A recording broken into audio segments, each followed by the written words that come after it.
Owning a car could be an everyday man's dream, but owning a vintage car needs fortune, courage, and a whole lot of passion.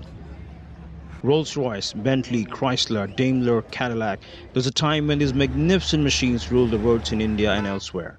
Some of the models were Maharaja's favorites, while some were custom built for Maharanis. But with time, their glory diminished.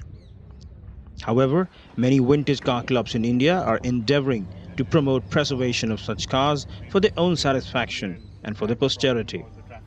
And in the process, they are getting patronage of erstwhile royal families like the Gaikwads of Baroda, who recently hosted a grand car show at the stately Lakshmi Vilas Palace.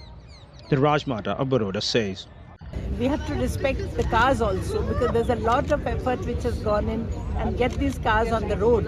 It's not easy, but these vintage cars are on the road and you can see them and admire them, and to get them to that level so that people can see, it's a passionate job. over 200 restored vintage beauties were displayed at the palace, including a 1948 Bentley Mark VI that was especially made for the then Maharani of Baroda, and a 1937 Rolls-Royce Phantom III, which featured in Ashok Kumar starrer Shatranj.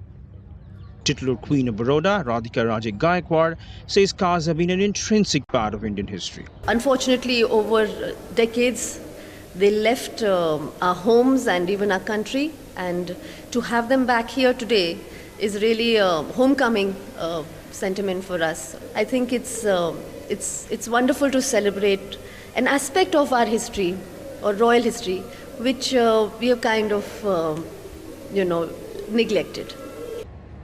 Besides former royals, who have traditionally been known as patrons of cultural heritage, many industrialists and collectors have also offered patronage to such cars. Harshpati Singhania displayed 3 cars during the 21-gun salute Concord elegance in Vadodara. In fact, I would say that vintage cars in India are part of our culture. The question you asked earlier, now there are people who are bringing in cars from overseas which once were in India, and many of them are ex-royalty. And I mean the cars originally.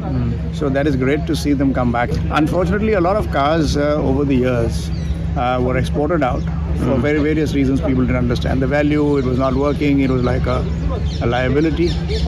UK-based Dhanraj Gidwani, a passionate car collector, says awareness on such cars is increasing.